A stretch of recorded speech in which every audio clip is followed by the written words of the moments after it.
दोस्तों क्या आप जानते हैं मैं पिछले 5 से 6 साल से जिमिंग कर रहा हूँ, बट मेरी बैक डेवलप होने में मुझे 2 से 3 साल लग गए, क्योंकि मैं ऐसी बहुत सारी मिस्टेक्स कर रहा था जो बहुत सारे बिगिनर्स करते हैं, जिनकी वजह से उन्हें अपनी बैक की ग्रोथ देखने में बहुत टाइम लगता है। और भाई सब लोग चेस्ट बाइसेप करते रहते हैं, बट आपकी बैक में मास और बैक में साइज़ होना बहुत ही इंपॉर्टेंट है।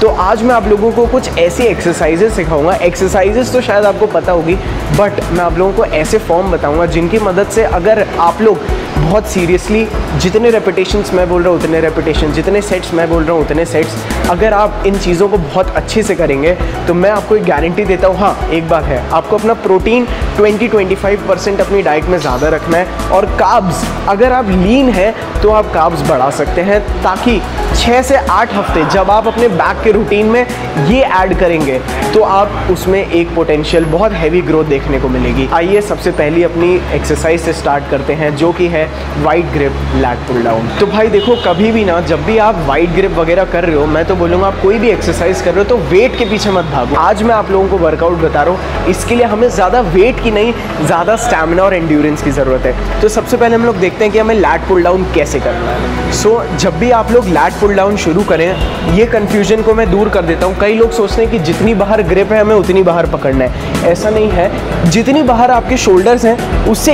1 या 2 इंच आप बाहर पकड़ेंगे तो वो आपकी लैट को एंगेज करने के लिए सबसे परफेक्ट ग्रिप है। अब देखिए क्या करना है। तो हम लोगों को हमेशा जब भी स्टार्ट करें, जब आप स्ट्रेट बैठे अपने शोल्डर्स को सीधा ऐसे रिट्रैक्ट करिए, पहले एकदम ऐसे।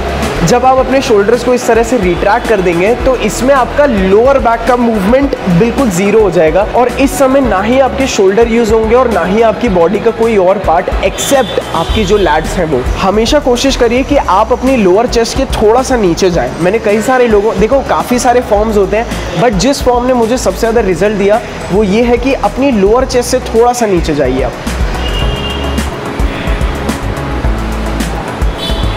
अगर आप ये फॉर्म को मेंटेन करेंगे तो मैं आपको एक एश्योरिटी देता हूँ कि जो 10, 20, 30 किलो है ना, ये भी आपको बहुत ज़्यादा हैवी लगेगा, क्योंकि इस समय जो भी वेट हम उठा रहे हैं वो बस अपनी लैट की मसल से उठा रहे हैं। एक और बात का हमेशा ख्याल रखिए कि आप कभी भी वेव नहीं कर रहे हैं अपने आप को, बिल्कुल भी नहीं। आप हमेशा बिल्कुल स्ट्रेट बैठिए, बिल्कुल 90 डिग्री पे आपकी बैक होनी चाहिए। आपको ऐसे नहीं बैठना है, ऐसे बैठना है, बिल्कुल straight through out the set.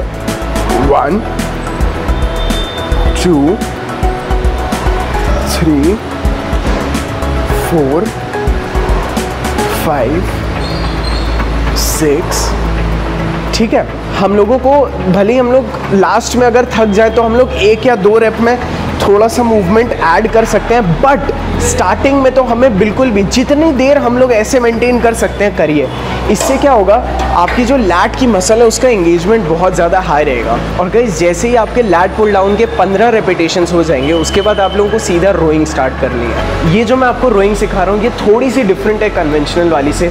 इसमें आपको बहुत ज़्यादा कॉन्सेंट्रेशन की ज़रूरत पड़ती है, और इसमें आपका फॉर्म को स्ट्रिक्ट होना बहुत इंपॉर्टेंट है। देखो गाइज, अभी तक आप लोग जो भी कर रहे हो वो आप लोग काफ़ी टाइम से कर रहे हो, और हो सकता है आपको उससे इतने अच्छे रिजल्ट ना आ रहे हो। ताकि आपकी बैक को एकदम से एक नया शॉक बैठे, एक नया वर्कआउट प्लान, एक नई एक्सरसाइजेस के साथ आपकी बैक में काफ़ी ज़्यादा डेवलपमेंट देखने को मिलेगी। अब जब भी आप रोइंग करें हमेशा ध्यान रखिए कि आपके शोल्डर की विड्थ पे ही आपको पकड़ना है। और अब आप देखिए ध्यान से, हमें ऐसे नहीं रुकना है, हमें बिल्कुल स्ट्रेट डाउन होना है। और जब भी आप लोग ऊपर जा रहे हैं हमेशा थोड़ा फास्ट जा सकते हैं। आप ऊपर आके 1 सेकेंड के लिए होल्ड करिए और थोड़ा सा धीरे नीचे आइए, ऐसे 1 2 3 4 5। तो हम लोगों को इस रोइंग के भी टोटल 15 रेपिटेशंस मारने हैं। तो हमारा सुपर सेट ये हुआ कि हम लोगों ने पहले 15 reps wide grip lat pull down के मारे, उसके बाद हम लोगों ने 15 रेपिटेशंस मारे ये वाली बारबेल रोइंग के। इन दोनों के सुपर सेट को आपको इन टोटल 5 सेट मारने हैं। वेट आपको बहुत ज़्यादा हाई नहीं रखना है, आपको वेट बस उतना रखना है जिससे आप दोनों एक्सरसाइजेस के 15-15 रेपिटेशंस मार सकते हैं। अब हम लोग बढ़ते हैं अपने नेक्स्ट सेट पे। सो गाइस ये हो गए हम लोगों का पहला पूरा एक्सरसाइज, जिसमें हम लोगों ने टोटल 5 सेट्स किए, एक्चुअली 10 सेट्स किए टोटल 2 एक्सरसाइजेस के। इसके बाद अब हम लोग का नेक्स्ट जो वेरिएशन है उसमें हम लोग को close grip lat pull down और वाइड ग्रिप रोइंग करनी है। तो आइए चलिए मैं आपको दिखाता हूँ इसे एग्जैक्ट फॉर्म के साथ कैसे करना है। तो गाइज मैं जब भी close grip lat pull down लेता हूँ, मुझे पता नहीं क्यों मैं अंदर से मुझे ज़्यादा अच्छा तब फील होता है जब मैं यहाँ पे बाइसेप का बार लगाता हूँ। चलिए देखते हैं। अब हम लोग को इसके टोटल 15 रेप्स मारने हैं। गाइज इसका भी फॉर्म ऑलमोस्ट सेम है, बट हम लोग को इसमें भी अपने शोल्डर्स को पीछे रिट्रैक्ट करना है।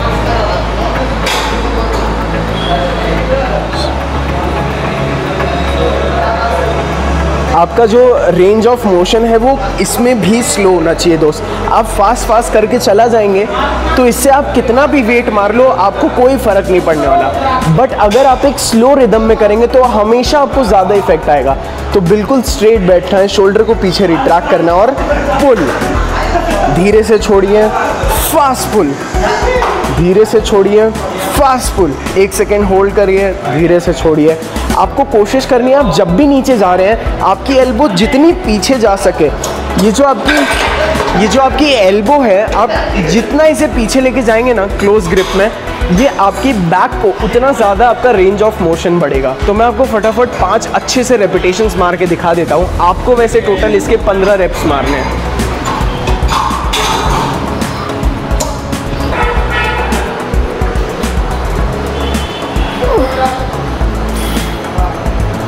और जब भी आपको ऐसा फील हो कि अब आप इतने स्ट्रिक्ट फॉर्म से नहीं मार पा रहे हैं और आप ऐसे कर रहे हैं दोस्तों, आपको वहीं पे वो एक्सरसाइज को छोड़ देना है, नहीं तो आपकी एक्चुअल बैक से ज़्यादा आप अपने रियर डेल्ट को ट्रेन करने लगते हैं। मैंने कई सारे लड़कों को देखा है वो लोग जिम में आते हैं बैक मारने के लिए, but most of the time अपनी रियर डेल्ट को ट्रेन करते रह जाते हैं। अब हम लोग का जैसे ही close grip lat pull down के 15 रेपिटेशंस हो गए, उसके बाद हम लोगों को सीधा वाइड ग्रिप रोइंग स्टार्ट करनी है। तो गाइज हमें बिना किसी ब्रेक के इस एक्सरसाइज को स्टार्ट करना है। जैसे ही उसके 15 रेपिटेशंस हो गए आपको सीधा भाग के आना है। हो सकता है आपके जिम में एक इंडिविजुअल मशीन हो रोइंग की, मेरे जिम में है बट मुझे उसमें इतनी मज़ा नहीं आती है, तो मैं अपने लिए एक नया सेटअप यहाँ पे बनाता हूँ और इस सेटअप से तो भाई बहुत ही मज़ा आ जाती है। तो अगर आपके जिम में कभी ज़्यादा पीक आवर्स ना हो, लोग थोड़े कम हो, तो आप कभी ऐसे रोइंग करके देखिएगा। सो गाइज जितने वाइड आपके शोल्डर हैं उतनी वाइड आपको इस मशीन पे ग्रिप पकड़नी है।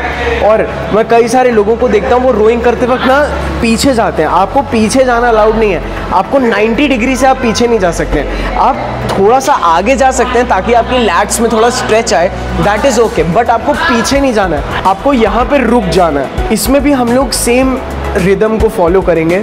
हम लोग धीरे धीरे रिलीज़ करेंगे, थोड़ा सा फास्ट पुल करेंगे, 1 सेकंड के लिए होल्ड करेंगे और इसे छोड़ देंगे।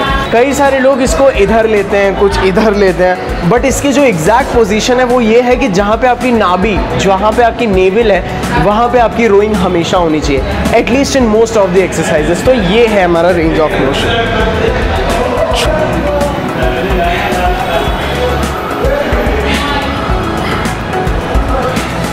4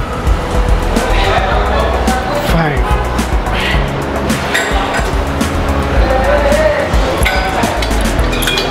सो गाइज ये हमारा हो गया सेकेंड टोटल वेरिएशन, जिसमें हम लोगों ने पहला एक्सरसाइज किया close grip lat pull down, उसके बाद हम लोगों ने किया वाइड ग्रिप रोइंग। इन दोनों के हमें 15 रेपिटेशन जैसे ही उसके हो गए तुरंत भाग के आना है, इधर करने हैं हमें 15 रेपिटेशंस।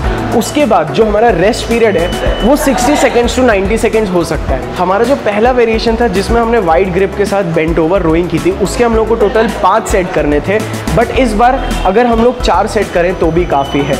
रेस्ट पीरियड में आपको जो भी एक्सरसाइजेस बता रहा हूँ वो आपके हर एक वेरिएशन के बाद 60 टू 90 सेकेंड्स हो सकता है। अब हम लोग बढ़ते हैं अपने लास्ट के सुपर सेट पे, जिसके हम लोग को टोटल 3 वेरिएशन या 3 सेट मारने हैं, डेडलिफ्ट प्लस श्रग्स। चलिए आइए फटाफट करते हैं। सो गाइज जो कन्वेंशनल डेडलिफ्ट है जो मेरी सबसे फेवरेट है, उसमें आपको क्या करना होता है, आपके जो शूज़ हैं उसके सेंटर में आपका बारबेल आना चाहिए और उससे थोड़ा सा बाहर आपकी ग्रिप, ठीक है। उसके बाद जैसे आपने लैट पुल डाउन में किया था, आपको अपने शोल्डर को पीछे करना है और चेस्ट को आउट करके ब्रीद इन, होल्ड, अप, 1। और गाइस जब भी आप लोग डेडलिफ्ट करें हमेशा डीलोडिंग करें। मैं कई सारे लोगों को देखता हूँ, ये गलती मैंने भी बहुत साल तक की है कि हम लोग जब भी डेडलिफ्ट करते हैं ऐसे करने लगते हैं, ऐसे उठा के 1 2, पूरा नीचे रखते ही नहीं है। अगर आप अपने बारबेल को पूरा नीचे नहीं रखेंगे तो अक्सर आपके हैमस्ट्रिंग्स बहुत ज़्यादा यूज़ होने लगते हैं और आपकी ग्रिप धीरे धीरे ख़राब होने लगती है, जिसकी वजह से आप टोटल नंबर ऑफ़ रेपिटेशंस भी कवर नहीं कर पाते हैं। तो आप जब भी बारबेल को नीचे रखेंगे, वापस अपनी बॉडी का पोस्चर लॉक करिए, ब्रीद इन करिए और ऊपर जाइए। जैसे ही आप लोगों का डेडलिफ्ट हो गया, याद रखिए डेडलिफ्ट में हमें बहुत ज़्यादा वेट नहीं लेना है, और अगर आपसे 15 रेपिटेशंस नहीं हो रहे हैं तो आप 10 रेपिटेशंस भी कर सकते हैं। डेडलिफ्ट के बाद हम लोग तुरंत जाएंगे श्रग्स पे। कम अब श्रग्स के लिए जो मेरी सबसे फेवरेट जगह है मारने की, वो है एक स्मिथ मशीन, क्योंकि आप कभी भी अगर किसी और मशीन या किसी डंबल पे श्रग्स मारेंगे तो हमेशा आपका या तो काफ यूज़ होने लगेगा या आपकी बैक यूज़ होने लगेगी, बट इसमें आपकी पूरी बॉडी लॉक हो जाती है और आप बस अपनी श्रग्स को यूज़ करते हैं। अब देखिए यहाँ पे भी सेम है, जितना वाइड आपका शोल्डर उतना वाइड पकड़िए, हल्का सा झुके रहिए और 1 2। अब इसमें देखो मैं ऐसे नहीं कर रहा हूँ, ठीक है, नहीं तो एक टाइम के बाद ऐसे ऐसे होने लगता है, एल्बो से उठाने लगते हैं। इसमें स्मिथ मशीन का सबसे बड़ा फ़ायदा ये है कि आपकी बॉडी एक ही जगह लॉक हो जाती है और आपको बस अपने ट्रैप्स को मूव करना है। जितना ऊपर जा सकते हैं उतना ऊपर जाने की कोशिश करिए।